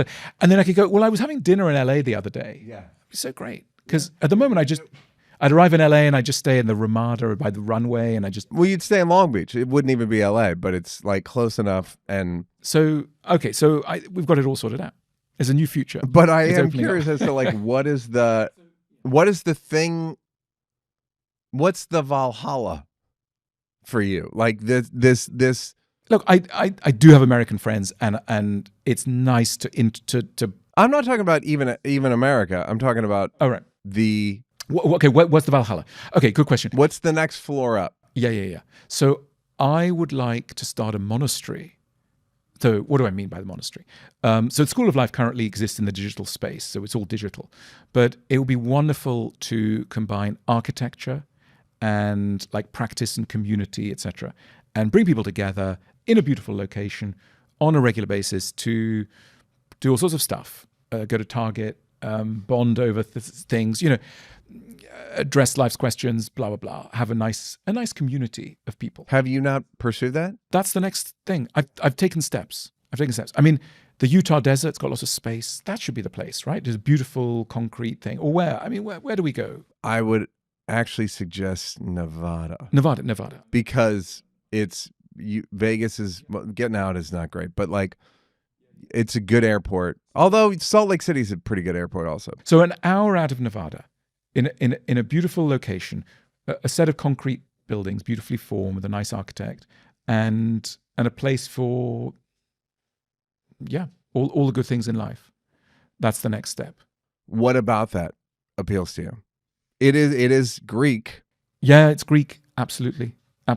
It's Epicurean. The philosopher Epicurus first got the idea that philosophers should live together and live in a community of friends, and that's the way in which your philosophy is held by other people's presence. I mean, it is difficult living in flats and, washer, dryer for one, it's a limited canvas. There is something nice about saying, we're going to break bread at this day. Obviously sometimes you want to be on your own, but community is intriguing. A good community. That's... How long are you thinking? 2 weeks? A week? Could you drop in and out? Sometimes people come for the weekend, but then they might come back. Mm-hmm. I don't know. Yeah, that kind of thing. Are you on? Are you in? 100%. Okay, great. Put me down for 2. At least, and Bajan. Me, Lucy, and Bajan will absolutely be there. What self-defeating behavior do you repeatedly engage in, and why? Panic. I repeatedly panic about things. And I think I associate panic with safety. I think, if I panic, then I'll be safe. It's your process. Yeah. And the truth is, it's got nothing to do with it. I mean, panic, you stop thinking clearly. And most of life does not require panic. It might require loss or fear or regret. It doesn't require panic. You're talking elevated heart rate. Yeah. Shortness of breath. Yeah. And a feeling of, this is the end. It's the end, whatever it is. When do you get these? Do you get attacks, would you say? No. I mean, they just, come about in relation to situations. It's like, this person's unhappy. Oh my God, it's the end of the world. Or this person's leaving. Oh, that's awful. Or whatever it is. And they use that word resilience. I mean, what is resilience? Resilience is just, we've been here before. It will pass. There will be dawn. I'm big on dawn. I mean, the cycles of the day and night, it's like, it's now night, and then there'll be dawn, and then there'll be day. And, it's like we live in cycles, and we think we're fixed, but actually we're made of moods. All of us is moods. We're made of water and moods. And so really one wants to say, you're just in one mood at the moment. Yeah. Well, you can't believe you're ever going to not be. It's the getting high thing where you just go like, I've taken edibles. Now I am edibles forever. Right. But everything's like that. Even joy. You're like, I'm never not going to experience joy. That's right. You don't know this thing is temporary. The joy and the grief. This relates to something I asked earlier, which is like, is there something to ignoring your thoughts and feelings, the Buddhist thing? At least being a little skeptical of them. I like that phrase, a fear is not a fact. Your mind, this amazing instrument is sure of something. Well, is it? Are you getting an accurate reading of this? To be skeptical, to think, okay, well, I'm getting a very strong sense that it is the end of the world. Okay, let me just take even a little distance from that. It may be, and it may not be. Because you talk about panic, how many things have you panicked about that became worthy of panic? Yeah, like I'd say almost nothing. Yeah, and hundreds, thousands of panic. Thousands of panics in those 500,000 hours. Oh my God! and you just, it's useless. Useless, totally useless. Okay, can I defend it and say it made you prepare? Maybe, but it made you overly memorize. It made you go over your notes again. It made you do another rewrite. Is there any upside to it? A little, but it's still way overshooting the time. I mean, this is the problem with we humans. We so overshoot the natural need. In the same way that, we know biology wants us to get us to eat, but we way overshoot that and end up stuffing our face. We know that it's good to recreate, so we have the sexual drive, but it's there all the time, insistently. Our drives are so insistent. It's like, we should stay safe, so sometimes you should be afraid. So let me make you absolutely panicked. And it's like, it's too strong. It's not that these things are totally wrong. They're just at a 10. Well, they have to be ignored. They're so persistent that it's like, I can't. I mean, the way we're built, we really are fairly blunt and stupid machines. Think about heartbreak. Somebody leaves you and you start crying and you're sad and you're sad for a long, long time. And you tell yourself, look, it's done now. They've gone. Don't keep crying. And your system goes, oh no, let's just have another 7 weeks of weeping over them. And you're like, but they've gone. They've gone. Oh, I know, but I just saw where their shoes used to be. And it's like on and on it goes. So different parts of the mind are following these really crude agendas. They haven't got any brakes or accelerators. They've got no dials. They're just like a one-note thing. And then there's a bit of our reason that's trying to kind of hold the whole thing together. But it's an uphill struggle. Have you overcorrected to reason, or would you like to? Sure, I would like to correct to reason, but it's a fragile instrument. I mean, I sometimes think of it, visually, our conscious minds are like one guy with a flashlight, and then he or she's wandering around a giant sort of library that's sunk in darkness, in which there are hundreds of thousands of books, in which, it's written in tiny text that you can hardly read. You can't read. And you're wandering around these book stacks, trying to work out what's going on. And occasionally you'll open up one book and see one little bit of text. But you're seeing, I mean, people die not knowing who they've been. I mean, it says on the gravestone, here was Jim Smith. Like, no. There was a person who carried the name Jim Smith. And at points, this person carrying the name Jim Smith had a few insights into the personality of the skeleton in which they were placed. But then they died and time ran out. And they didn't really ever get to know. And we're always much more comprehensible to other people, because other people look at Jim Smith and they go, well, that's Jim Smith. We know Jim Smith. We know what that guy's like. But inside, you don't really, I mean, here you're sitting looking at me going, well, here's this guy, Alain, he must have thoughts, etc. Inside me and inside you, we're like swimming around. There's no beginning and end. I mean, it's other people who tell us that there's a guy called Neal, this guy called Alain, he's got views or whatever. We're just free-floating gelatinous consciousness. To jump around again, do you find you use your facility with philosophy and Seneca and as a defense mechanism? Do you think it's similar, like where I'll joke more than most people? I'm good at it. I'm known for it. Do you find like shield? Yeah, I think the honest answer's got to be yes. Got to say yes to that one. Trying to think about like when it kicks in. I mean, there is that thing, and again, psychotherapists like to talk to you about that. Is you're trying to understand a situation, trying to get the idea, etc., and then a good therapist will nudge you and go, yeah, but what are you actually feeling? Like, you're telling me a lot or whatever. And if it's delivered at the right moment, you might suddenly find yourself crying or laughing, and you just think, oh God, I was feeling something else. But it can be hard to reach that feeling register. And because often the feeling is kind of humiliating. So you've got this whole big theory, and then someone goes, well, how do you feel about that? And you just go, devastated. That's a one word, and it's a bit sad. It's also, you're far less powerful. Yeah. You're just laying in a puddle of devastated, whereas you could be going like, yeah, Seneca and yeah. That's why people with a lot of theories get into trouble sometimes, because those theories come between them and the necessary emotions. Do you, to the other point, do you feel like you would die? Let's say, ideally, you die immediately after this podcast, so it goes very viral. Would you feel like you knew yourself? I'm still thinking about the taxi, the hit. Yeah. Would I say I knew myself? No. Oh my goodness, it's only the beginning.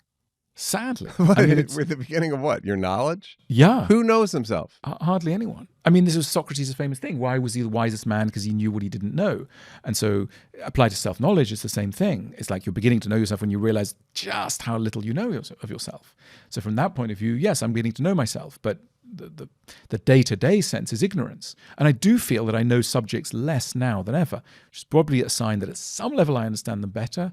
And yeah. You understand the scope of them. It's a bit like your cosmos thing of like, do you need to know yourself? Does one need to know themselves as well as you would like them to be able? You know what I mean? Like, here lies Jim. Yeah. Do I need to know myself? Sure, it's a good thing. Of course, it's a lovely thing to know yourself because then you can make better decisions. You can keep a track of your, I'm with you in terms of habits and even motives, but I guess what I'm saying is like, if no one knows themselves, more or less, and everyone dies, was it all wasted? Look, I think there are more or less externalized personalities. There are people who've mined bits of themselves and have done great things. We're talking about Picasso. That guy knew about his visual sensitivity. Most of us, we don't know what other people and we ourselves are in the world of, light and color, etc. So I think that's what work is. Work should be a way of externalizing our kind of latent talents, capacities, identities in a given area.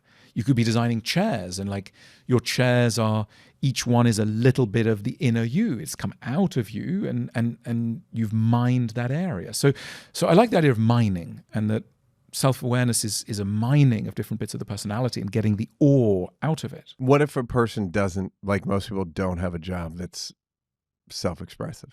Many jobs are self-expressive, not in the way that artists think of self-expression, but a lot of jobs have a capacity for self-expression of one sort or another. And I think the thing to align is just that the self-expression is in line with what you're seeking. But, you can be a school teacher and have a huge capacity for self-expression in the way in which you organize all sorts of things.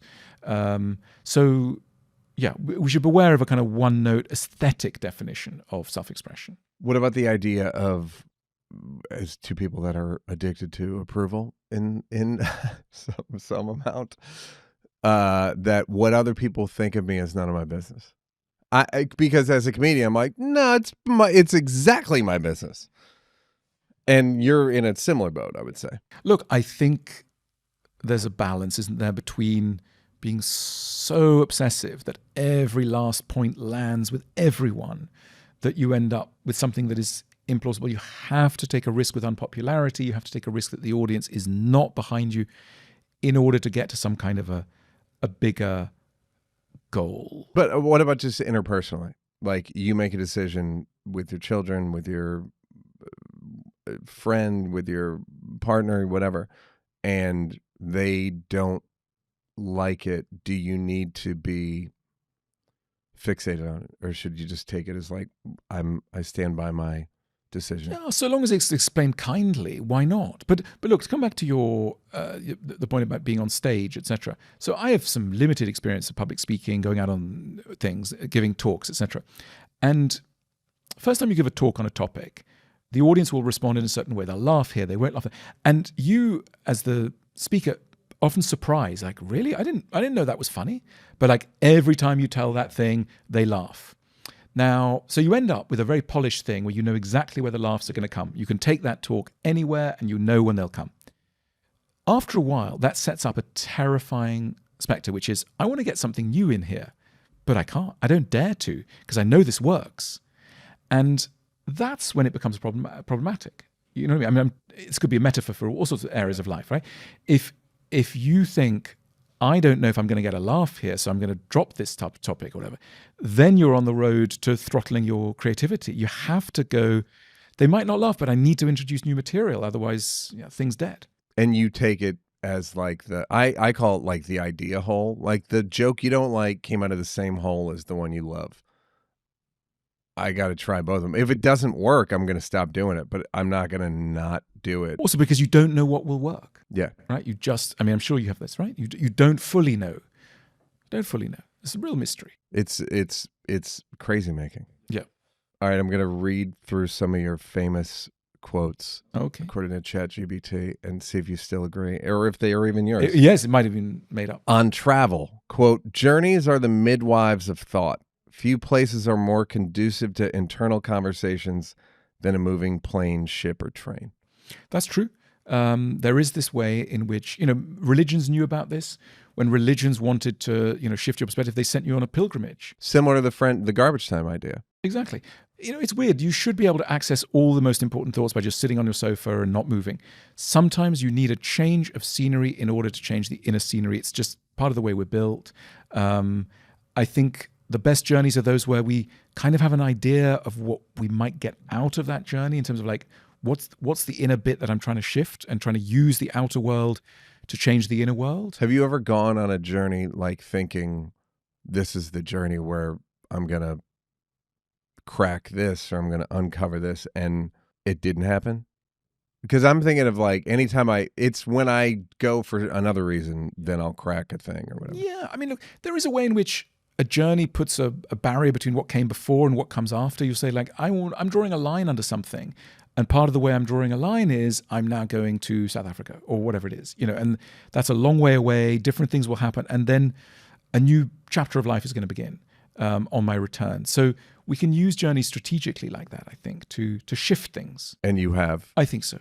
Yeah. On love. Quote, most of what we call love can be more accurately described as neediness. Oh, did I say that? I don't know. That sounds unfair. I'm sure I did say that. Let me think about that. I mean, I don't. The reason I didn't say that is I don't like the word needy. People go, oh, they're needy. It's like, of course they're needy. They're a vulnerable human on a spinning rock. It's like, what are you? Are you not needy? I mean, we should all be needy. So I don't like the pejorative use.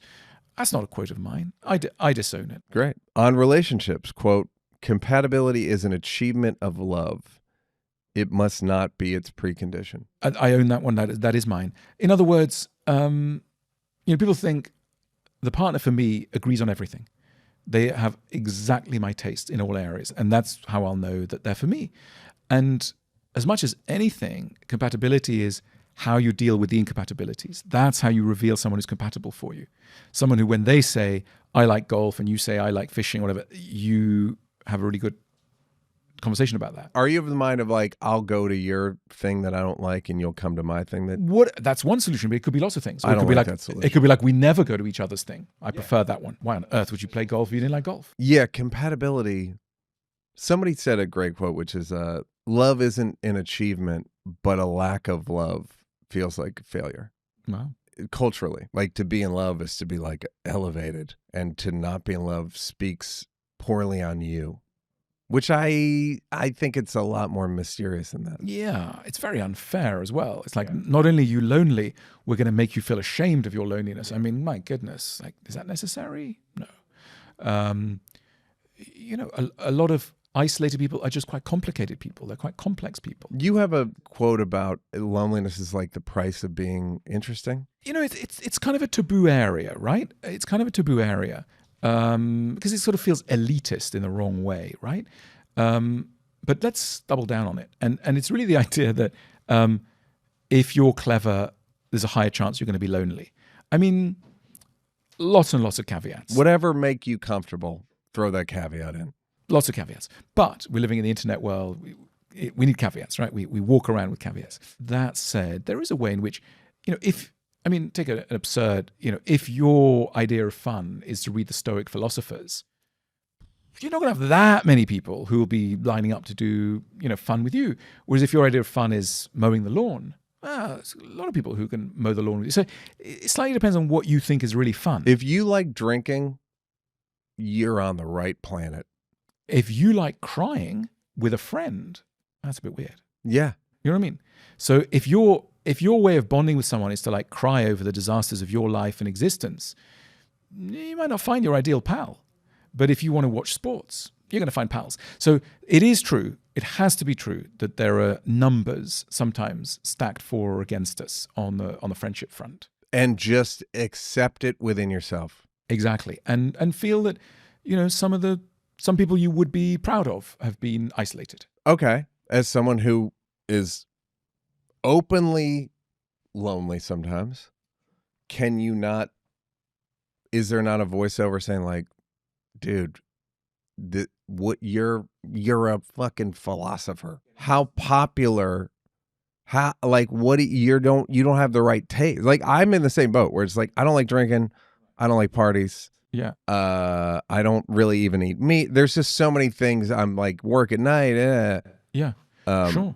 They cut you off. These things cut you off from people. But it is hard to remember that these are factors, and they're not. Again, it's the anti-paranoid feeling. It's like, this is not a sign that something awful is going on. It's okay. Paranoia is such a funny way to describe it because I think it's exactly right. On beauty, quote, "It is in the moments of disarray and struggle that we appreciate beauty most." I think ChatGPT slightly rewrote that, but the basic idea is mine. The basic idea is mine, which is the things we find beautiful are a kind of repository of like where we really want to go, what we really want to be. Take a beautiful, calm morning and you look out the window and you think, oh, so beautiful. It's beautiful because it's not what's inside you. Inside you is turmoil, regret, chaos, etc. And you look at that thing and you think, oh, amazing. Because it's your true home, but you don't live there. It's like, it's your spiritual home, but you're not there yet. I mean, it's also, by the way, why we cry. I'm really interested in why people cry. When was the last time you cried? Don't know, the other day about, I can't even remember what. Within the last couple of weeks? Oh, yeah, sure. How long? I don't know, 10 minutes. Okay. It's a long time. I'm crying more and more now. Like, I didn't cry at all when I was younger. It's weird. What's the category? I don't know. I cry when something beautiful, and I cry when something's... I'm more easily moved to tears. Like, people tell me a sad story, I start crying. I've had periods of it. Right. Where I cry and then I'm like, I don't know. I started crying. I remember when my kids were small and we used to read books about, like, you know, rabbit that's looking for his mother and then eventually he finds his mother and then they live happily. And I'd be in floods of tears and the kid would be like, what's going on with this him? And I think if you were designing a robot that had to cry, if that was the mission, how do you design like an AI robot that has to cry? You'd actually have to give it some sad life experience. It's because life is sad and long and painful that when you hit a really beautiful, innocent, sweet, tender thing, you're like, oh my God, right? That's when you cry. And that's why the parent is crying and the kid isn't. Kids had quite a nice life. Some kids have a nice life. And so they're not naturally the audience to weep over the death of Bambi. Whereas we adults, especially, you know, if we've gone through a few storms, we're like, oh my God, this is the sweetest, loveliest kind of, which is total floods of tears. I mean, there's a line from The Importance of Being Earnest, something to the effect of, he looks so good, he must be good. The appearance of beauty in human form is so godly. It's startling, but also those people can do and say, there's so much more latitude. It is amazing. Do you remember that George Orwell quote, by 40, everyone has the face they deserve? But I mean, it's fascinating because it means that up to 40, you don't have the face you deserve. And like, there are a lot of options there. And you know, we're still always learning that lesson. I mean, a beautiful or an interesting or a clever face, these are sending out such strong signals that it can really take a while to think, hang on, that person wasn't good, they looked good. Yeah. That person wasn't clever, they looked clever. It takes a while to get that. You know, we're simple creatures. I'm old and I'm still like, huh? Yeah. Still Learning that lesson. I mean, I assume till the very end. Yeah. On emotional maturity, we'll see if it's true or not. Quote, maturity, the courage to live with the reality of who we are. This guy sounds like an idiot. Who is this man? I was very excited to speak to him on the podcast based on these quotes. Okay, let's think about it. I mean, by the way, it's quite an interesting term, emotional maturity. I started using the term ages ago, and I think I've helped to make it a bit more popular. And now it's a big thing. Emotional maturity? Yeah, everybody That's wants you? it. Yeah, I mean, not totally, but, you know, I was up there. Yeah. I was one of the ones pushing it. And now everybody talks about emotional maturity is a great thing. I mean, partly what it's reminding us is that adulthood is not a number. It is an achievement of the soul. And you get 5-year-olds sitting next to 95-year-olds, and emotionally they're exactly the same. Mm-hmm. And that's, you know, in the classroom of emotions, you have people sitting on very different shaped stools because like all ages and, you know, shapes are there. So that's an interesting kind of reminder. Is there a way to speed up that process? Oh, of course there. Is anyone doing it? Meaning, is That's what there the a school of life conscious is. way? Yeah. That's what the school of life is. That's But do you find that if you give them a 15-minute video versus an experience? Yeah, always the experience comes first. But maybe a video can prime for that set of ideas. Can help to lay the groundwork. I'm a cynic and a pessimist on all sorts of things. You're going to have to indulge me on this. I want to believe that we could become more emotionally mature through an effort of the will. I just want to believe that. Even if it's not true, let me believe that. That's my religion. That's my credo. Have you lived it? Don't question too much. Just like, I'm going to be like one of those I have to religious accept people. it. I I'm have not to one of those religious accept people who go, have you met Jesus? Yeah. I'm like, well, hang on. No, but the idea, I have paintings of him. Yeah, exactly. On work. Yeah. And I pre-agree with this, whether you said it or not. Quote, there is no such thing as work-life balance. Oh, yeah. There's only work-life compromise. Actually, it was more just, the quote's just, there's no such thing as work-life balance. Because there really isn't. The real continuation of the quote is, everything worth doing unbalances your life. That's the continuation of the quote. There's no such thing as work-life balance. Everything worth doing should unbalance your life. I completely agree with you. That's a better quote than that ChatGPT one. I mean, look, if you think I can in any way alter what this fucking monster's saying. Yeah. Anyway. Just start. You need to believe that you said it. I know. Yeah. Anyway, so that was my true quote. And I believe it. I mean, it's part of the sentimentality of our age. It's just utopian, right? Of like, you will perfectly balance. I've done a joke that never quite worked where it's like certain people, I don't want to have a good work-life balance. Like, I don't want my surgeon to be like, we lost Neal, but the good news is I finished third in a poetry contest. So that joke didn't work? Can you believe it? Yeah. I don't think people don't like the premise. I think I did photography content. I don't know what I've done, but they don't like the idea that it's a fallacy. I love that idea. I know. I love that. The pilot, the brain surgeon, really invested in work-life balance. I want the part that did work. It was like, I don't want the FBI director. I want the FBI director's family to fucking hate his guts. I really believe it. It's like, I don't want you to have any life out. I want your. I think brain surgeon is clearer. Yeah, FBI directors gets into complex politics. Yeah. Brain surgeon, you're like, who cash for who? Yeah, exactly. But brain surgeon, brilliant. Pilot as well, brilliant. Yeah. A well-rounded life for the pilot. Nope, not interested. Please. Yeah. And have you? I assume you have. Totally. Are you very busy? Do you have a packed schedule? I'm less busy now, which is a good thing. I was very, very busy for 30 years. 30. Yeah, I was busy for 30 years. And what made you, did you consciously step back? A little bit. And yeah, just like, because I've written so many books and stuff, I just thought, okay, like, I'm still doing stuff. I don't like doing too much, is what I've learned. It's like, I can't remember more than 2 things that I do in a day. And also, it's that old thing that do a few things well and they will be the lighthouse, You can run around to no particularly good effect. Do you feel like that's what you were doing somewhat? Yeah, somewhat. And yeah. And now just concentrate on, well, just make sure the book is really good, the thing is really good, whatever it is. What about the life part? Yeah, that's important too. I mean, in a really banal example, the sunshine matters huge. London is the most beautiful city on earth between May the 20th and September the 12th. And then you need to get out. Urgently, and I exaggerate. Most of us can't get out, but if you can get out and just appreciate something with a light in it, I mean, I'm really interested in light. LA is incredible for light, and I'm going to visit my friends.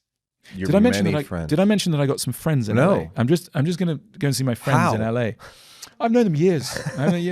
They're old friends, really. Respect, right? They respect you as a content creator. We always, You're a creator, right? You're in the creator economy. You're an influencer, philosophical influencer. How many clients do you have right now, by the way, as a therapist? 5.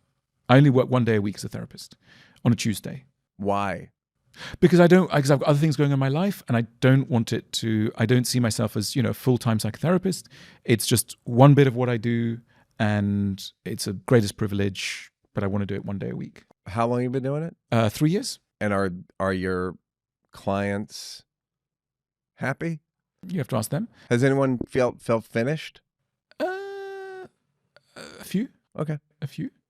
look, I think on a good day, it's not a magic solution. I'm assisting them in their journeys of self-exploration.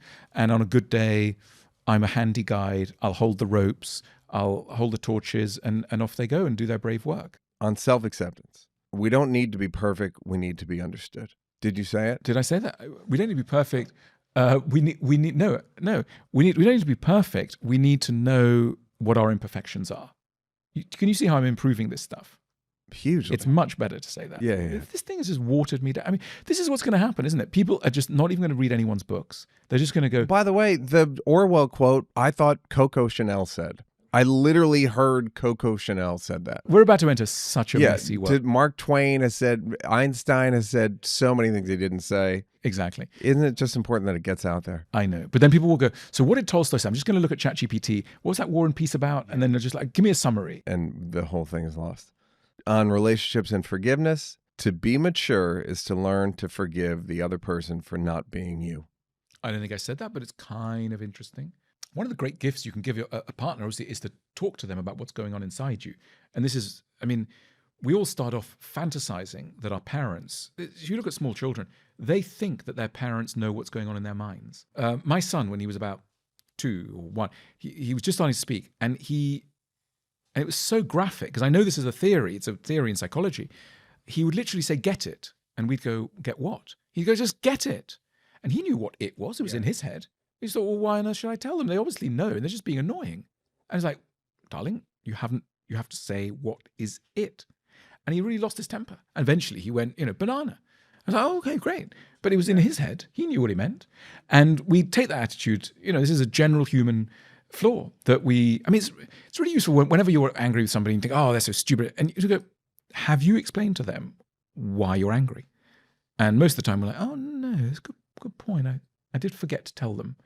And I go, okay, well, give it a go before you. Well, it's similar to the I'm high, I'm always going to be high, I'm lonely, I'm always going to be lonely.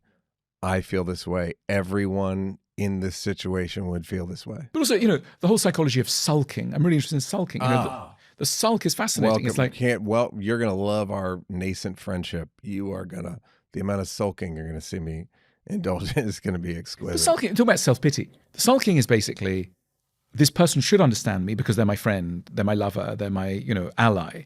And by some, back to paranoia, by some willful nastiness, they are choosing not to see it my way. And I can't bear to speak to them because they're doing it so much on purpose. I'm just going to cross my arms. And when they say, how are you? Is something wrong? I'll just go, no, nothing's wrong. In brackets, other than your rank stupidity and not understanding the complexity of my heart that I haven't bothered to explain. And on and on it goes. It's a big problem. Are you a sulker? I'm a sulker. So terrible. Only for decades. I know. So awful. That's another thing. Can we have schools, medals, etc.? There really should be Olympiads of it. The emotional maturity Olympiads. And you'd get, the person who most overcame their tendency to sulk. And a person would step onto a podium and get a huge medal, and for weeks they'd be on our screens, and like the person would be talking about how they used to be silent for 5 years, and recently they've learned to say what's on their mind, and they their face would be on coins. Yep. Ideally. That kind of stuff, right? But most sulkers would prefer to just sulk and not, the most improved sulker would require a ton of resilience and a ton of just ignoring your thoughts and feelings. Maybe, but they should still be on the postage stamp. No, look, they deserve it's blue plaques on the houses, all that kind of stuff. But I don't know if it would be, the sulking is just an overcorrection into constant wound. Yes. Marination. But it's interesting, sulking is, we're both people who use a lot of words, right? So you think, okay, these people are interested in communication, and yet they also sulk. That's telling you something about, in a way we're overcorrecting. It's like, I'm going to use a lot of words, but also I'm kind of longing to be understood without saying anything. I'm longing, at points, I'm going to fall silent. Yes, I could give you a lecture. Yes, I could get up on stage and tell you exactly what's going on. But I'm at home and I've gone silent. And now you work it out. You work out who I am. I'm tired of explaining myself. You work it out. You guess who I am. I find that in relationships, the women I've dated, have been more. I'm a sulker, but they don't communicate, Right. and I wonder how you've dealt with that.